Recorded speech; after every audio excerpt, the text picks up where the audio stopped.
Are you short on time? Short on money? Would you be happy if only that lottery ticket would be a big winner? Well, stick around for an interesting conversation on this episode of the GrowthBusters podcast. Calling. Call the GrowthBusters. Whoa. Welcome to the GrowthBusters podcast. I'm Dave Gardner, director of the documentary GrowthBusters Hooked on Growth. Grace is on leave for a bit, so I'm flying solo, but I have very interesting guests and some interesting news in this podcast, so don't go away. First of all, in the news, the United Nations is holding the COP24 climate change meeting right now, December 2nd through 14th of 2018 in Poland. Now, it's probably not all that significant, but they have added a people's seat at the meeting. Acclaimed naturalist Sir David Attenborough was invited to address the opening plenary session on December 3rd. His address was shaped, I'm told, by input from people around the world who were encouraged to express their views using the hashtag #TakeYourSeat. The aim of this round of climate meetings is to agree on a collective implementation plan for the 2015 Paris Agreement and raise ambitions to achieve its goals. And we all know that that's just incredibly important in light of the recent IPCC report that told us we've got 12 years to get more serious than we have ever demonstrated we are about reducing our carbon footprint. Anyway, Attenborough's address was just a couple of minutes long, so I'm going to share that entire address with you right now. Right now, we're facing a man-made disaster of global scale. Our greatest threat in thousands of years, climate change. If we don't take action, the collapse of our civilizations and the extinction of much of the natural world is on the horizon. The United Nations provides a unique platform that can unite the whole world. And as the Paris Agreement proved, together we can make real change happen. The world's people have spoken. Their message is clear. Time is running out. They want you, the decision makers, to act now. They're behind you, along with civil society represented here today, supporting you in making tough decisions, but also willing to make sacrifices in their daily lives. To help make change happen, the United Nations is launching the ActNow bot, helping people to discover simple everyday actions that they can make, because they recognize that they too must play their part. The people have spoken. Leaders of the world, you must lead. The continuation of our civilizations and the natural world upon which we depend is in your hands. Thank you. I'll include a link to the video of Attenborough's address in the show notes. In conjunction with this People's Seat and the People's Address, there's a launch of another initiative to engage global citizens. You should be able to find the ActNow bot at the United Nations Facebook Messenger account, which will begin recommending everyday actions like taking public transport and eating less meat, and tracking the number of actions taken to highlight the impact that collective action can make on such a critical issue. Now, we're constantly talking on this podcast about actions that we as individuals can take to reduce our own carbon or total ecological footprint, so I'm happy to hear about this ActNow bot. I'll include a link in the show notes to the UN Facebook page and the ActNow bot so that you can give it a try. Next up, listener comments. Real or artificial? I posted a piece on the GrowthBusters podcast Facebook page a little while back exploring which is greener, a real Christmas tree or a metal and plastic manufactured tree. I'll put a link to the piece in the show notes, but spoiler alert, the answer is, well, it's complicated. But I do want to share an insightful comment from listener Betty Ware, who wrote on the Facebook page, "There's a third choice, no tree." Fair point. In response to our last podcast episode, that was episode 20, titled Pick One, Catastrophe or Disaster, in which Grace and I discussed the newest, very stark warning from the IPCC about how little time is left for us to change course, Jeff commented on the episode page at growthbusters.org. Here's his comment. "I'm not as optimistic about the power of voting in the right people. A main ray of hope these days is that the world may very well be right on the cusp of a sustained energy shortfall, that is, declining oil, coal, possibly gas availability. There are several projections of this happening between now and 2025 or 2030 at the latest. If this comes to fruition, the ensuing economic contraction will likely accomplish more climate-friendly changes than all these depressing reports and pleas for individual and governmental action.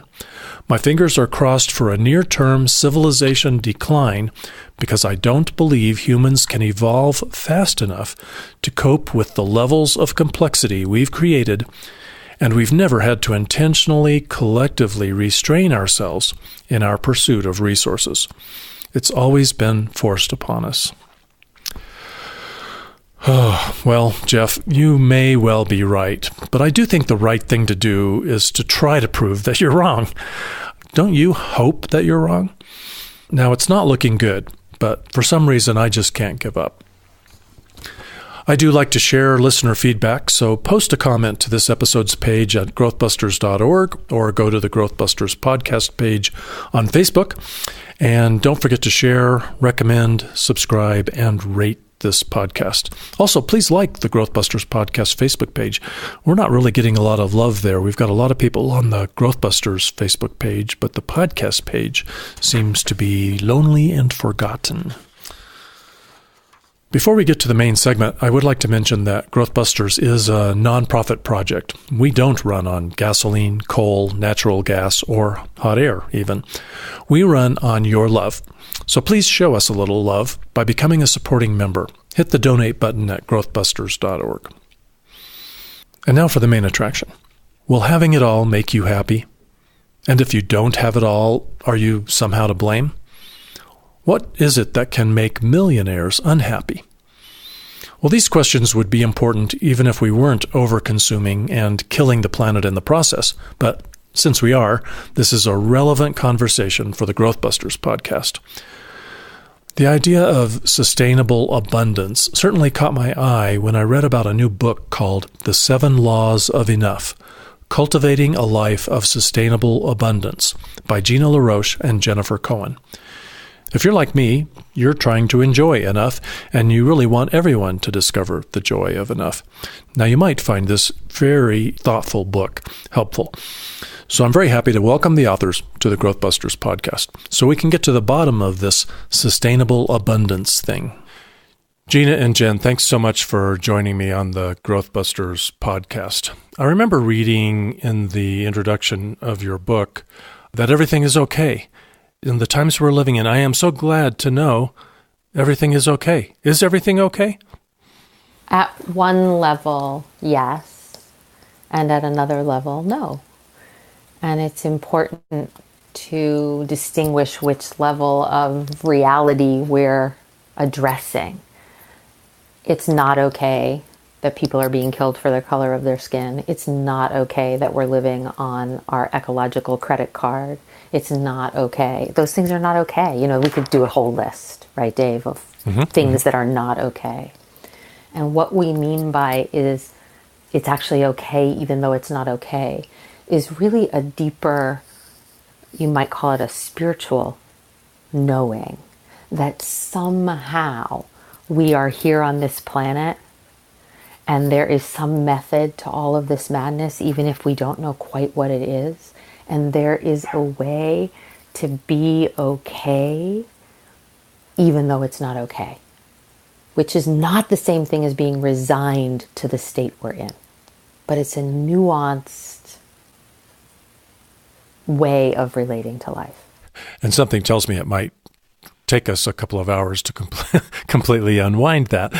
Or somebody, if they read the book, they'll certainly walk away knowing what you're talking about. So our job today is in maybe 20 or 30 or 40 minutes to see how much we can help people to kind of understand that. Let me back up, though, a minute and just ask, why did you write this book, The 7 Laws of Enough? The short answer is that the publisher called us and asked us. But it was kind of strange. Literally got an email from the publisher saying, hey, we're looking for someone to write a book around sustainability and sufficiency. I said it was like getting an email from God, but it turned out that someone had pointed them our way. But we wrote the book really because, one, Jen and I are only 2 people, and every time people would come to our workshops and into our trainings, they would want to be able to take what they were learning out to their friends and families. And we thought this was the best way to communicate really this message that you are enough, you do enough, and you have enough. And as Jen just said, life is okay and will be okay.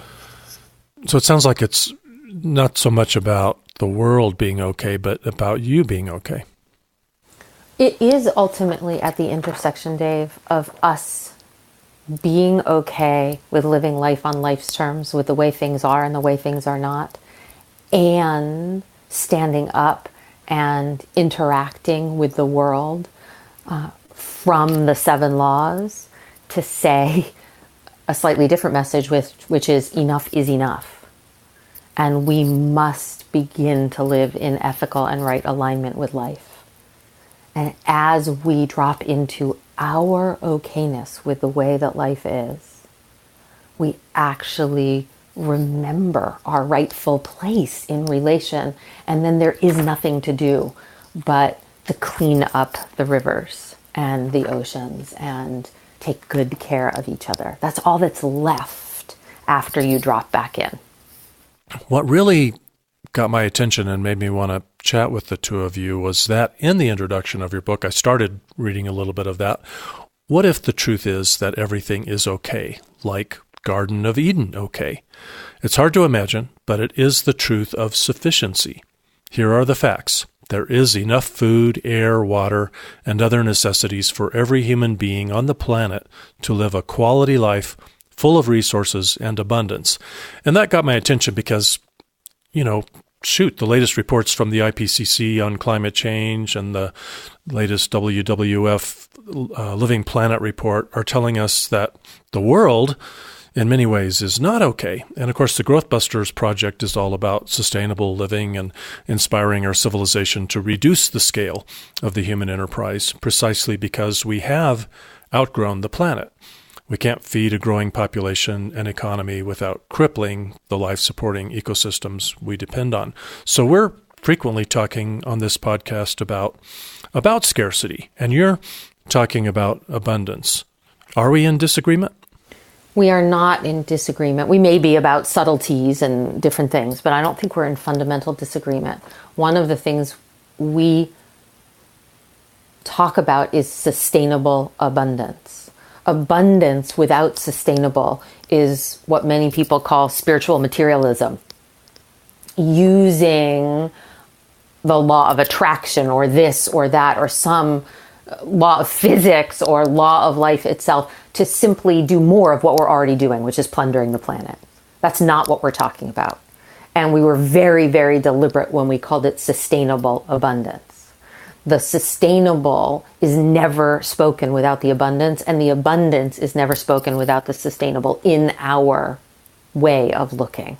Sustainable without the abundance lacks, for us anyway, lacks a reverence and a lusciousness and a beauty that we wanted to convey.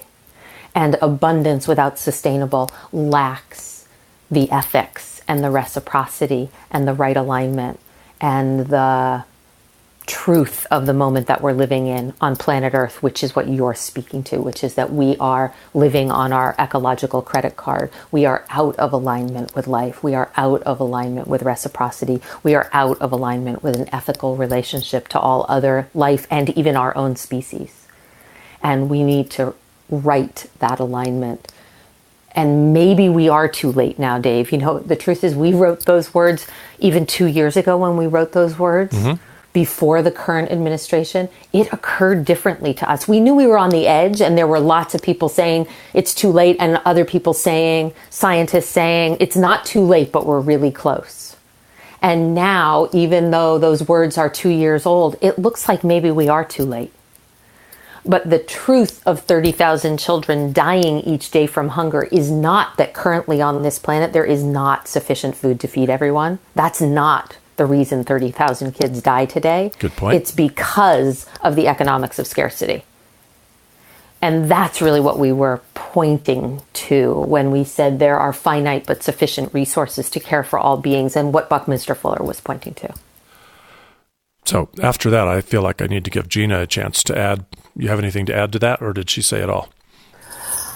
No, she said it all, but I think the crisis in Yemen is just a great example. It's not like we don't have enough food to feed the Yemeni at the camps that they're in. It's war and politics and tribalism that is keeping us from feeding them. It's not that there's not enough resources to grow the food to feed them.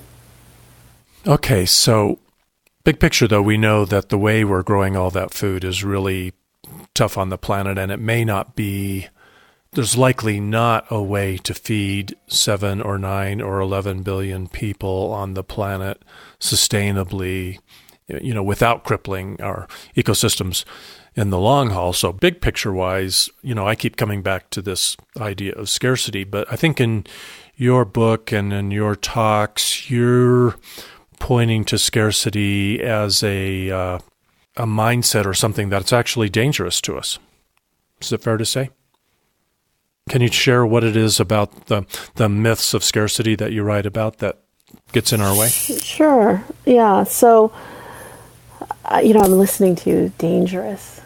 I'm just listening to that word. But let me talk about the myths of scarcity and see if I have anything to say about danger. Lynn Twist wrote a book several years ago called The Soul of Money. And Lynn Twist is a mentor of ours. And in that book, she distinguished what she called the toxic myths of scarcity. And one was that there is not enough. So first and foremost, there's not enough. The second myth is that more is better. And the third is that that's just the way it is. And we see them as myths. These are stories that we have created and we live into. And in addition to the myths of scarcity, Jen and I have distinguished the myths of excess, really the flip side of the coin, where in the myths of excess, you can have it all. Number 2 is having it all will make you happy. Mm-hmm. And the third myth of excess is if you don't have it all or you're not happy, it is your fault. So the danger for us comes into believing that these myths are actually true. That I can have infinite growth on a finite plane. That the more that I work, grow, more money I earn will make me happy. You know, the more degrees I have, the more workshops I go to, the more shoes I have. And oh, by the way, if I'm not happy, or I don't have it all, if I don't have the, you know, $2,000 pair of shoes or the Maserati, or I'm not happy, then there's something wrong with me and it's my fault. And we'd consider that a dangerous way to live because we start to live inside distortions where we have billionaire clients who wake up sweating for fear of lack of money. We have people who have achieved the highest rankings in their profession and come into our office profoundly unhappy and don't understand why. Then we see the rise in drug addiction, drug use, suicides, all addictions of all kinds. So yeah, it feels dangerous to us. So you brought up stories we tell ourselves. I'm really interested in getting your perspective on that. How do we tell ourselves these stories? Where do the stories come from? Stories are a fundamental aspect of the human experience. Once we developed language, we started to tell stories. How we got here, how the sun and the moon and the stars got here, who we are in relationship to all other creatures. There's not a culture on earth that doesn't tell stories about itself and about where it came from. So stories are just part of human life. And we tell stories in a culture of individualism that we think are our stories. But mostly the stories that we're living in are given to us by the culture. The story of me, the story of my life, the story of scarcity, the story of where I came from. They come from our religious background. They come from our race and ethnicity. They come from our gender. I can accomplish that. I can't accomplish that. But yeah, I guess my question, though, is how are they delivered to us? We're not all sitting around the campfire like we did right hundreds of years ago and share those stories. Yeah, I mean, I think you know the answer. They're delivered primarily at this stage through the saturation multimedia environment that we're living in. And they're certainly delivered through our families, and they're delivered through our churches and mosques and synagogues, and they're delivered by our parents. They're delivered in all kinds of ways. The cultural stories, like a story of scarcity, are being delivered mostly through the consumer culture, through the mass media. You know, you get love when you buy a Subaru, and you get happiness when you shop at Zappos, and you get joy from Coca-Cola. So we're selling the experience that we're all longing for through shopping. Having it all will make you happy. Having it all will make you happy. If you have the Subaru and the Coke and you get to shop at Zappos, you should be doing really excellently. And then instead you want to get on your Prozac and watch another round of Suits, if you happen to be me and are obsessed with that show, or something, and it'll take away the sting of the day somehow, or the sting of a lifetime. And it doesn't. So then we go out and do it again. And Dave, it reminds me of the statistic that it was something like by the age of 2, the average toddler can recognize over 200 brands. Can't read, but can recognize over 200 brands. Wow. Now you two, were you still writing the book after Donald Trump was elected president of the United States? Yes, we were. You know, you've now had 2 years to kind of watch the kind of messages that we get from this president. I'm just kind of curious about what kind of thoughts you have from the messages that we get. Dave, being a black woman, I think his election, at first, I'm not sure if I was as upset as others. I remember on the day after the election having a little bit of a disagreement with a colleague of mine because I said something like, well, I have felt this way before when other presidents got elected.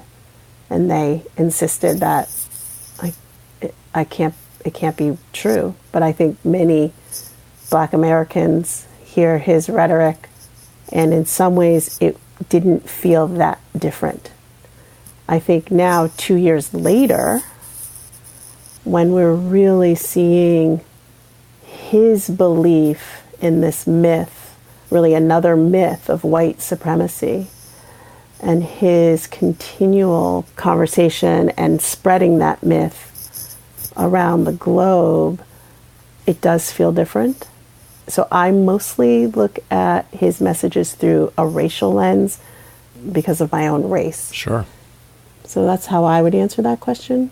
And the place where I'm standing now is any time, I think his first year as president, I was in a little bit of shock. But after his first year anniversary, I made a commitment to myself that any time, any place I see anyone saying something that is continuing this myth, this perpetration of this myth, that I will speak up. And that's my commitment right now, is just to speak up when I see that. So that's how I'm personally handling this administration and the election. I'll let Jen share her experience. Dave, what I would say through the lens of the book, in addition to what Gina has said, is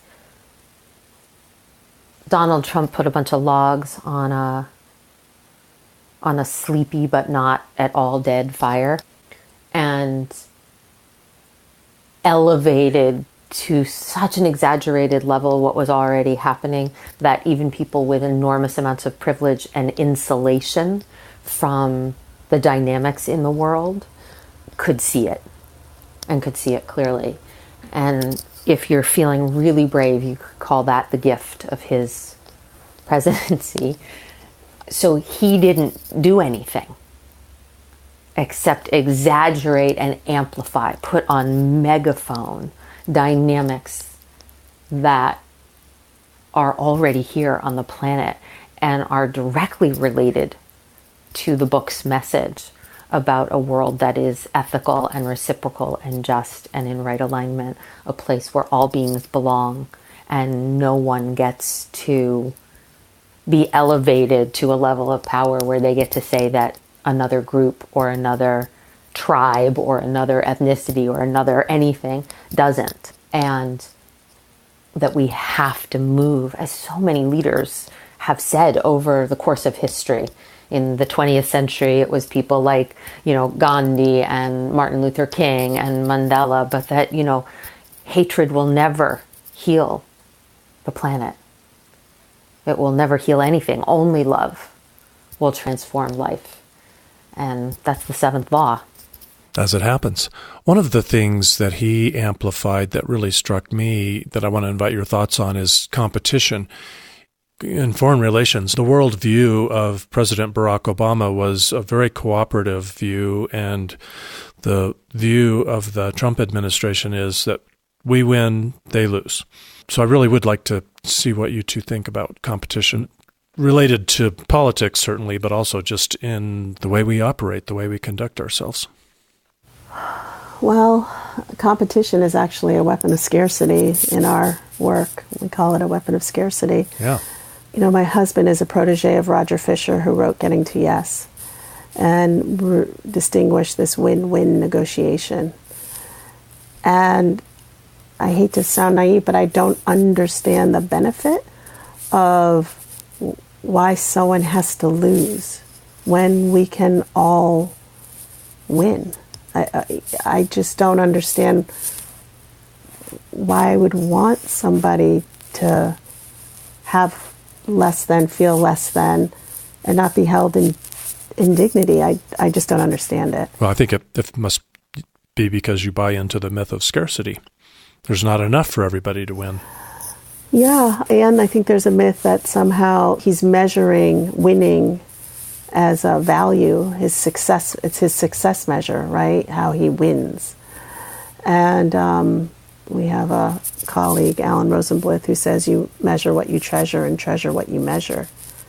And he's clear, right? Love it. And we see what he treasures by what he's measuring, and it is winning. I was thinking about competition and cooperation and what so many ecologists and people who study the environment and ecosystems have said, that, the fundamental lens, Darwin, survival of the fittest, that it was a competitive analysis of evolution and nature. Mm-hmm. And really what ecologists have found is there is competition. There is a desire to be the alpha or to win something, or that's not a fantasy, but that the fundamental organizing principle of nature is cooperation. And I think that competition held in the light of, for us, the seven laws, or another ethical frame could have a place. We spur each other on by saying, okay, I can do it faster. I can do a mile in 2 minutes, 1 minute. There is something that competition does in terms of pulling out something in the human experience. And that's not wrong or bad. It's completely out of balance in our current system. Yeah. Yeah, I was just thinking, as a professional filmmaker for 35 years working for Fortune 500 companies, I can't tell you how many sales meetings I attended where we were, showing some raw video that I had produced. Everything that was said to the sales force was the competition was just brutal. I mean, it was dog eat dog. It was win or die. And I think we have especially a lot of men and even women who have been brought up in the ranks of corporatism, who have had that pounded into their heads. And it's going to take more than reading your book to get it out. No, absolutely. And I think about, I'm a pretty competitive person. So when I even think about the word competition, I notice as a runner, I was always competing with myself. Run a faster time or get to the next heat. And I did start my career as a sales rep, and I've been to a lot of those rah-rah meetings. And it's so interesting, as you're talking, I never felt like I was in competition against my other salespeople, and I actually never felt I was in competition with our quote-unquote competition. I really felt like I was there to provide something for my clients. And I always challenged myself to do better, serve better. So as I hear you talking, I'm wondering if that's a story, a mindset I was raised with, a part of one of the stories that I'm living with.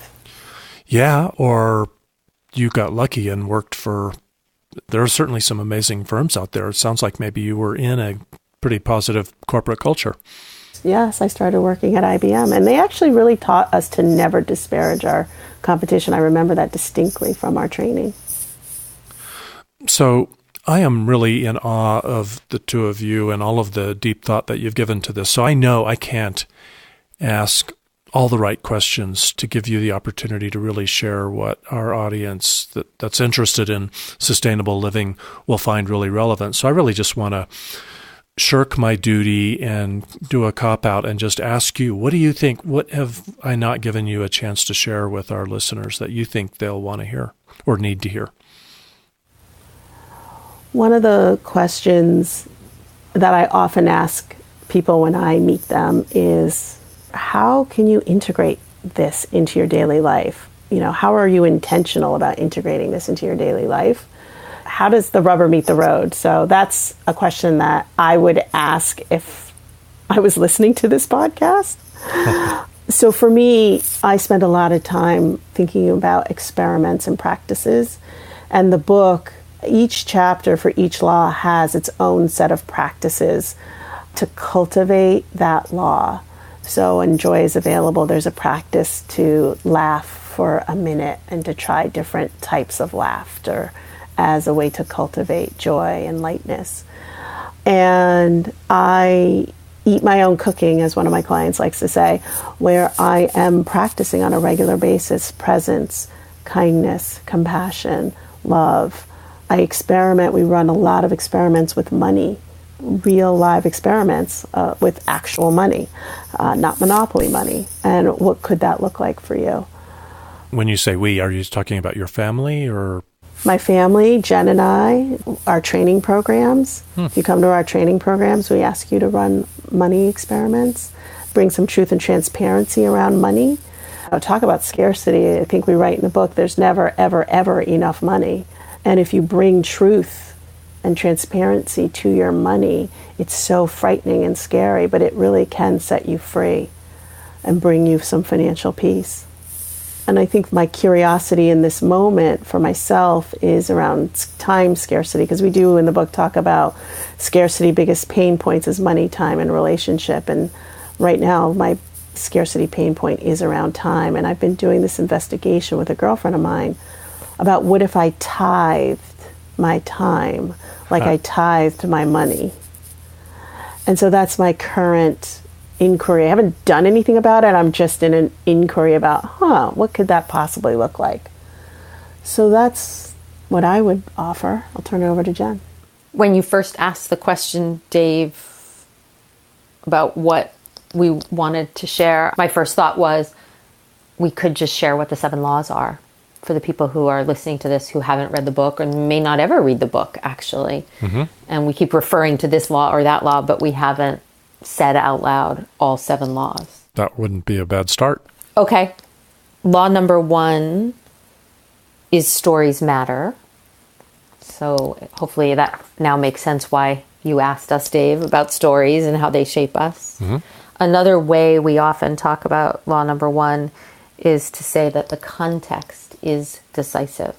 The stories actually create the context of our lives and give rise to the thoughts and feelings and behaviors that we have.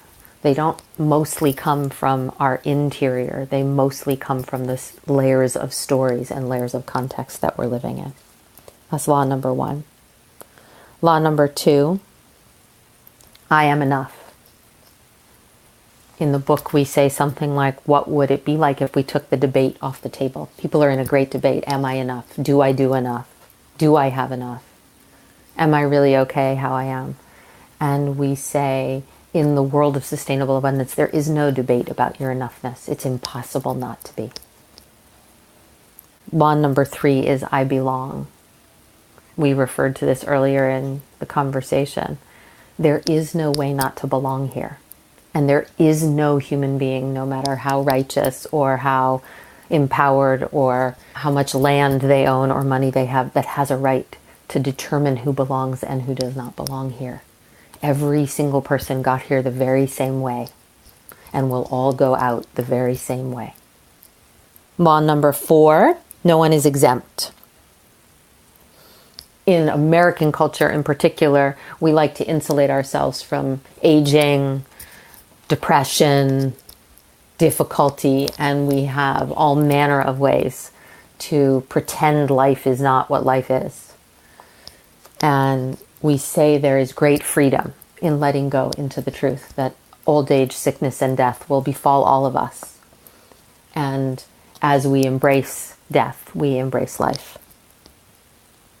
Law number 5, resting is required.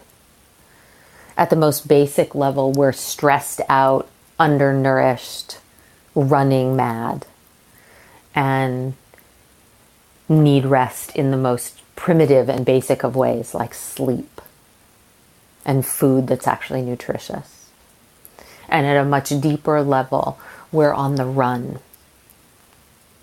from the truth about life, from our sense of scarcity and not enoughness, from our marginalization. And when we stop and start to rest in life and the truth of our belonging and the truth of our enoughness, we have an experience of that okayness in the midst of all the not okayness. Law number 6, joy is available. Gina just talked about that beautifully.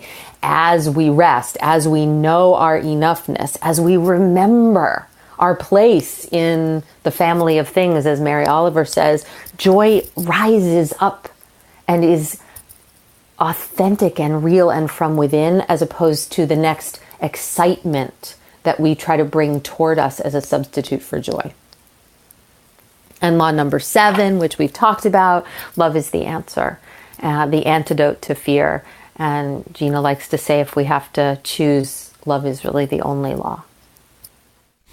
You know, a lot of people are waiting and hoping and doing their best, voting and trying to get the systemic change that we really need to see in order to have human civilization living sustainably as a whole. And it strikes me that, you know, everything you're talking about are things that you don't have to wait for somebody to pass a law. These are just changes you can make in your own life. And one good reason to do that, besides just taking good care of yourself, is that just imagine if the halls of Congress were populated with people who were practicing this and believed this. I think we'd be getting the systemic change that we seek. I think so. We have a lot of things in place that stop us, i.e. getting reelected every 2 years, right? Yeah. The tax code. There are, I always say, follow the money, right? I didn't write that line, as you know. But if we look at how our financial system and incentives, what we treasure and what we measure, it does make it difficult to bring this systemic change that we have been discussing. So, Dave, I'd like to think that, yeah, maybe if Jen and I were in Congress, and part of me says, I don't know for sure. Well, we would need more than just the two of you. Absolutely. Yeah, absolutely. Yeah. I would say, Dave, though, that it's insufficient to the task.